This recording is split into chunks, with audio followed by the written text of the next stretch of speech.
Février 2016. Madame, Monsieur, bienvenue à cette édition du journal. À la une, 100% de réussite pour les clubs de la République démocratique du Congo engagés en Coupe africaine interclub. Des clubs et FC Saint-Éloi-Lupopo se sont distingués par des victoires en 32e des finales de la Ligue des Champions en Coupe de la CAF.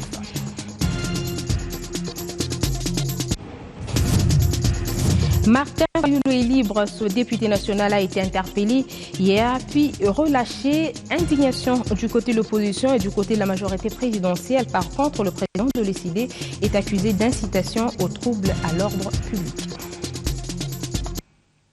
Bienvenue à tous. L'actualité politique de cette semaine s'ouvre avec l'arrestation puis le relâchement hier du député national Martin Fayulu. Le président de l'ECD a été interpellé hier dans les locaux de son parti politique. Selon le porte-parole du gouvernement, les services reprochent à cet opposant l'incitation aux troubles à l'ordre public. Il a été relâché 3 heures plus tard. Nous y reviendrons. Pendant ce temps, le mouvement de solidarité pour le changement lui lance un appel à la communauté internationale pour le financement des prochaines élections. Ce parti de l'opposition l'a fait savoir au cours d'une matinée politique. Le MSC se dit partant pour le dialogue et a profité de l'occasion pour installer les animateurs de la Ligue de femmes et de jeunes. Alain Bouma. L'année 2016, une année de grands enjeux. Difficile pour le mouvement de solidarité pour le changement d'y rester en marge. Ce parti politique de l'opposition a éclairé l'opinion sur les questions de l'heure au cours d'une matinée politique organisée samedi. Au sujet du dialogue, le MSC s'est dit partant pour ce forum avec une seule condition. La politique des chaises vides ne paye pas. Nous avons d'ores et déjà annoncé il y a de cela 5 mois que nous allons y prendre part, à condition que nous ayons un facilitateur ou un médiateur désigné par la communauté internationale. Abordant la question du calendrier électoral, ce parti dit s'attacher au respect du délai constitutionnel. Nous pensons qu'en tant que démocrates, nous devons respecter les prescrits de la Constitution. Il faudra que les cycles électoraux reprennent. C'est ainsi que j'ai dit dans mon adresse que nous allons proposer un calendrier concret où nous pensons que les conversations doivent cesser. Je lance encore une fois cet appel pour que la communauté internationale puisse nous accompagner, nous assister dans les financements que nous manquons en tant que pays. De ce fait, le MSC lance un appel à la communauté internationale à financer les élections en République démocratique du Congo à hauteur de 70%. Dans ce journal, un reportage nous amène sur le boulevard du 30 juin à la rencontre de Célestine, une jeune fille de 12 ans qui passe ses journées comme guide de sa grand-mère aveugle et mendiante. Un destin commun entre la grand-mère et sa petite fille. Christian Elong, le reportage.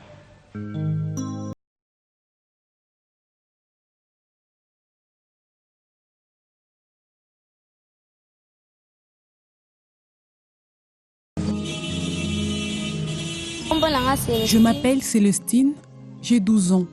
J'habite dans la commune de Ndjili. Je viens accompagner ma grand-mère aveugle ici sur le boulevard pour demander de l'argent. Moi, je suis élève, mais ces jours-ci, je ne me rends pas à l'école, faute de Minerval. Je demande au ministre des Affaires sociales de nous aider pour que demain, je devienne aussi utile à la société congolaise. Je viens ici avec elle, pas par plaisir. Étant dans la difficulté, nous venons à 6 h du matin et nous rentrons après 6 h du soir.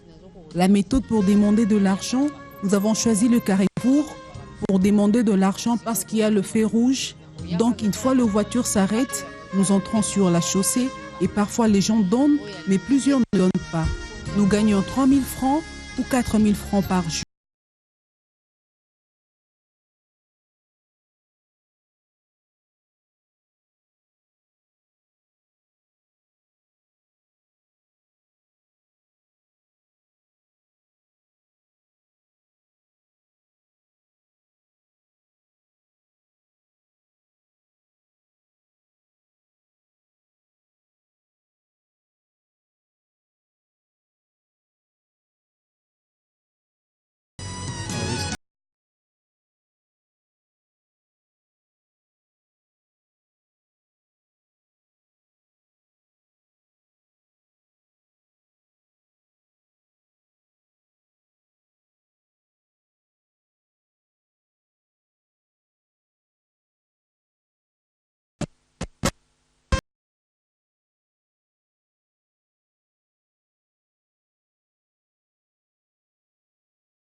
Autre chose, asphaltage de l'avenue Loudi. Le commissaire spécial de la province de Lualaba, Richard Mouyej-Manguesman, s'est descendu sur les lieux pour se rendre compte de l'avancement des travaux. Occasion pour cette autorité territoriale de visiter aussi le chantier d'un supermarché en construction, un complexe commercial d'intérêt communautaire. Aucune semaine ne passe sans que le commissaire spécial de la province du Lualaba, Richard Mouyej-Manguesman, ne puisse effectuer une descente sur terrain afin de s'imprégner de l'évolution de travaux amorcés pour la réhabilitation des routes internes. En ce jour, c'est une visite surprise que le commissaire spécial Richard Mouyej-Manguesman vient d'effectuer sur l'avenue Loboudi, au quartier Otochi, où l'entreprise Soinépaul est à pied d'œuvre pour l'asphalter. Ici, il est surpris de voir comment les travaux évoluent. Le commissaire spécial Richard Mouyej-Manguesman se décide ensuite de visiter le chantier d'un supermarché moderne en pleine construction. Dans ce complexe commercial, tout est fin prêt. D'ici 30 jours, ses portes devront être ouvertes. Le commissaire spécial Richard Mouyej-Manguesman fait savoir que ce complexe commercial est d'intérêt communautaire et devant ces bâtiments, l'asphalte est en train d'être faite par l'entreprise Safricas. C'est une visite d'encouragement. Les privés qui acceptent de nous accompagner dans l'effort de doter la ville de sa robe de ville.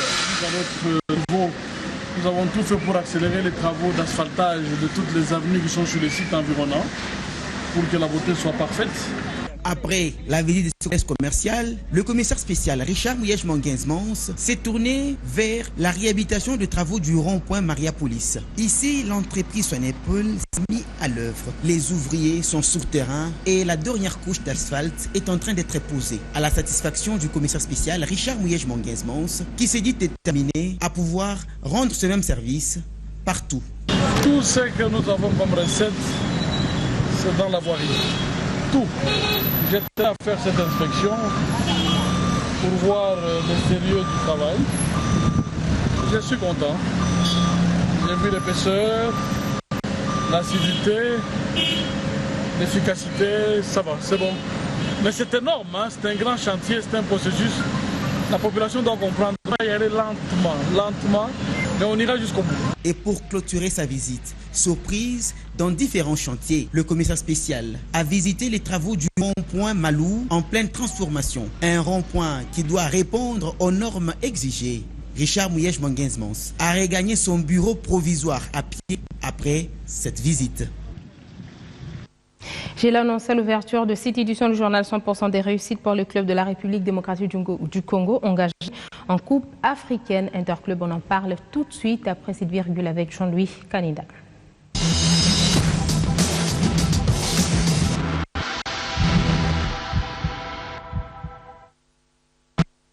Jean-Luc Kanida, bonjour et merci d'être sur ce plateau. Bonjour Bibi Chmoua. Gilles a annoncé le football club Saint-Éloi Lupopo a rempli son contrat contre le football club Bundari du Kenya en les dominant sur un score de 2-0 au stade Frédéric Kibasa-Madiba de Lubumbashi, mais également on parle aussi de V-Club qui a su s'imposer en déplacement contre Mafunzo de Zanzibar par 3-0. Oui, donc comme vous venez de le dire, 100% de réussite puisque c'est les préliminaires déjà. Mais après cette étape viendra l'étape des 16e de finale où on aura les compositions définitives pour les Coupes africaines interclubs. Donc il y a la Ligue des champions de la Confédération africaine de football et la Coupe de la Confédération africaine de football qui sera à sa 13e édition cette année. Et comment vous jugez la performance des équipes congolaises? Elle est très bonne parce qu'en 2 matchs, 2 victoires, un match joué à Lubumbashi et un match joué à Zanzibar. Donc, à l'extérieur comme à domicile, les Congolais s'imposent. Donc là, je pense que... Mais c'est quoi le problème? Oui, au fait, notre football, il faut dire, il est bien coté si on part sur tous les tableaux. Actuellement, mais c'est quoi? C'est la détermination? Vous dites qu'il faut maintenir le cap? La détermination, oui, mais aussi beaucoup plus les moyens. Parce que nos clubs tendent lentement vers la professionnalisation. C'est-à-dire que... La technicité qu'il faudra aussi mettre en exergue. Donc, il y a l'expertise aussi des coachs nationaux comme internationaux aussi expatriés. Donc, je me dis que cette petite touche essaie de booster un peu notre football. Et nous allons également parler de la rencontre qui va opposer le tout-puissant Mazembe et l'Étoile du Sahel. Oui, c'est pour le samedi prochain, donc le 20 février, ça sera au stade TP Mazembe de la commune de Kamalo dans le Lubumbashi. Donc Mazembe va encore tenter une troisième super coupe parce qu'elle en a déjà 2 dans son escarcelle. Si elle a remporté cette dernière, ça sera pour la 3e fois. Et encore pour Robert Kidiaba, ça sera des titres supplémentaires. Donc le rendez-vous est pris pour samedi autour de 14 h en direct de Lubumbashi. Mazembe affronte l'Étoile du Sahel de Sousse. Ce sont les retrouvailles parce qu'il y a le buteur de cette équipe, Ahmed Akaishi, qui a fait le Chan, qui a fait la CAN. Donc, qui a même Mazembe également, des joueurs qui ont fait aussi le Chan. La CAN comme Kidiaba, qui a pris sa retraite internationale. Il y a Joël Kimwaki, il y a toute une série de joueurs aussi, donc les Beaux Merveilles, Bopé, Jonathan Bolingui. Akaishi a fini parmi les meilleurs buteurs du dernier Chan avec 4 buts, ex-aequo avec Meshak Elia et le Nigérian. Ce sont quand même des bons indicateurs. Ce sont des indicateurs comme vous le dites, donc je pense qu'il n'y a pas trop de commentaires à faire. Le football congolais actuellement, même de l'extérieur, a été qualifié. Sans se permettre de pronostiquer. Le pronostic, je donne une victoire pour Mazembe, mais je ne donnerai pas le score. D'accord. Et football loisir, l'équipe de B1 s'est imposée hier au terrain de l'Institut de la Gourbée devant le club Les Copains, c'est ça, par 2-1. C'est encore une victoire? Oui, c'est une victoire, mais en loisir. Donc, comme on dit, un corps sain dans un esprit sain, il fallait un peu aussi remuer l'organisme pour se faire du bien. Mais c'était très bien comme détente. Donc une rencontre sportive qui permet aux journalistes de B1 de se procurer le bien-être physique après des moments d'intense concentration au travail, parce que vous le savez, journal et tout ça, il y a des stress. Et pour ça, nous allons d'abord prendre ce reportage. On se retrouve juste pour un petit commentaire quand vous êtes spécialiste dans le desk. 2-1, c'est le score de la rencontre de loisirs qui a opposé l'équipe de B1 Sport à celle de Copains. Les poulains de Madame Hélène Kaloumé ont étrié leur adversaire dès l'entame de la première partie en retrouvant à 2 reprises le filet. À la pause, les 2 clubs ont été renvoyés au vestiaire avec le léger avantage des Biwanais. On a bien joué, on a joué contre une équipe qui avait des bons éléments, sans 1 gramme de graisse. Et nous qui sommes un peu vieux, un peu rouillés, on a quand même réussi à prendre la mesure. C'est toujours la victoire. Déjà, nous venons de récupérer la victoire par rapport à la CHAN. Et encore avec famille B1 et B1. C'est encore notre 2e victoire par rapport au club Les Copains qui nous a assisté aujourd'hui, qui nous a donné cette opportunité. On leur a montré que c'est B1, c'est toujours One. Oui, donc nous sommes trop émus. Nous souhaiterons encore revoir pour 2e, 3e équipe qui vont être encore partenaires avec nous. On va toujours les battre, comme d'habitude. À la reprise de la seconde moitié, l'ère du jeu a subi une nette domination des Copains sur les Biwanais et la marque a été réduite à la 56e minute de la partie. Le score restera inchangé jusqu'au dernier coup de sifflet final de l'arbitre central. Défaite difficile à être digérée par le Copain.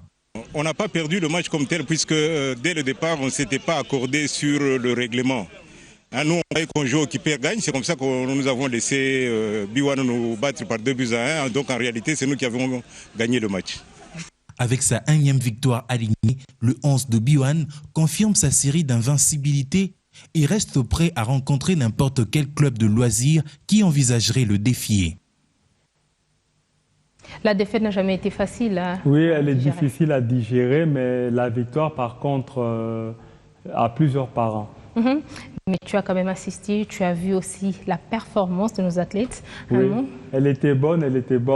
Certes, c'est du loisir, mais c'était quand même bien de se défouler un peu. Mais je ne sais pas si tu peux nous confirmer cette information. Le 11 Biwanais est prêt à croiser le fer avec n'importe quel club de loisirs qui se mesurerait à lui. Oui, c'est légitime. Avant un match, tout le monde est vainqueur, mais à la fin, on a soit la victoire, soit la défaite, ou soit le point du match nul. Merci beaucoup, Jean-Louis. Merci, Lydie Chougoua. Le plaisir était pour moi. Merci. Merci.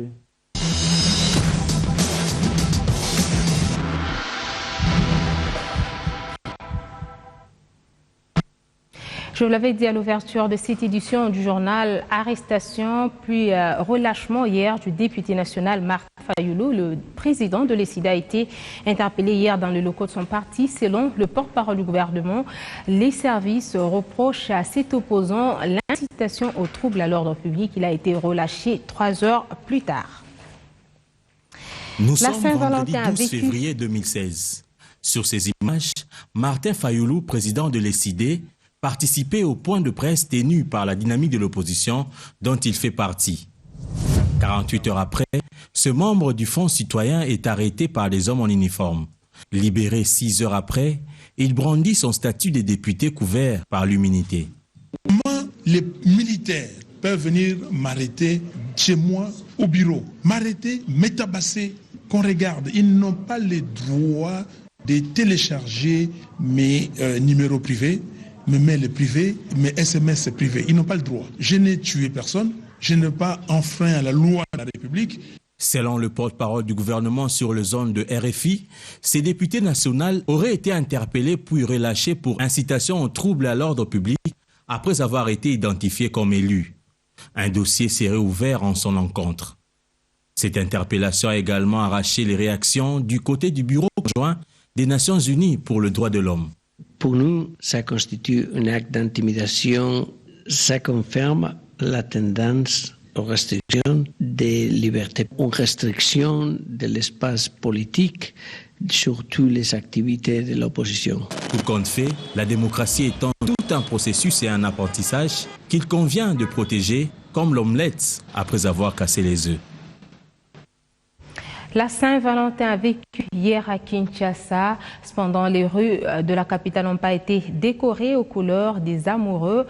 Les restaurants ont tout de même ouvert les portes. Une occasion pour la Fondation Ski et Production Yassika Diarsi de rassembler ses invités au restaurant Touche des Piments pour fêter en amoureux. Gabriel Mingou. Visiblement, la Saint-Valentin est maîtrisée par des Kinois. Cette année, le manque d'engouement sur les rues de la capitale l'a témoigné. On partirait à croire que les amoureux se seraient retrouvés entre 4 murs. Ceux qui ont choisi de faire particulièrement plaisir à leurs partenaires avaient songé à de petits cadeaux qui retiennent l'attention. Il y a eu plein de gens ici pendant ces 2 jours. Plein de monde. Les clients sont venus acheter les fleurs, les cœurs, le bouquet, le parfum, les cadeaux, tout cadeau qui concerne la Saint-Valentin. Dans la soirée, le dîner est offert à 2. C'est au restaurant Touche de Piment que Sky Production et Yassika DRC ont proposé un menu d'experts afin de consolider le lien amoureux à l'issue d'une grande saveur partagée en amoureux. Aujourd'hui, Sky Productions et Yassika DRC ont c'est grand honneur de recevoir les invités au restaurant La Touche de Piment pour célébrer la Saint-Valentin. C'est vrai que l'amour, on le célèbre à tout moment, tout le jour, mais le 14 février, c'est symbolique pour célébrer la Saint-Valentin et pour partager et échanger des amours d'une façon un peu plus romantique. Alors nous avons choisi la Touche de Piment pour que nos invités célèbrent la Saint-Valentin aujourd'hui. L'expérience réussie avec les amoureux est une motivation pour les organisatrices. Des perspectives sont possibles. Compte tenu du rendement, des résultats déjà présents par rapport à l'événement, je me dis que c'est une bonne, c'est positif et donc on peut encore penser à d'autres événements majeurs. Pas spécialement dans tout ce qui est dining, mais aussi des événements privés pour des entreprises ou pour des particuliers, ou aussi des défilés de mode ou des galas qui vont arriver dans pas très longtemps aussi. Ainsi, la célébration de la Saint-Valentin se recadre chez les Kinois, finit l'euphorie dépourvue de sens d'autrefois. 22 minutes ont suffi pour vous informer. Madame, Monsieur, merci de rester avec nous.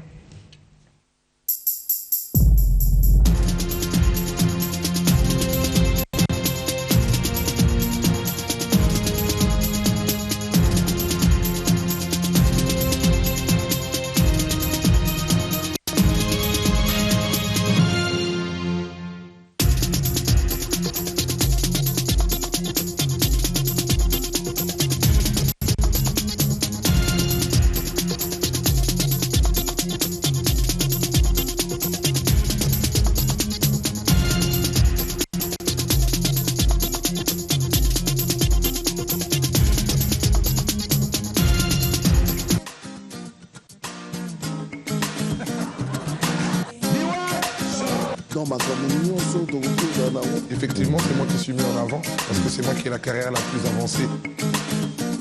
On est ensemble.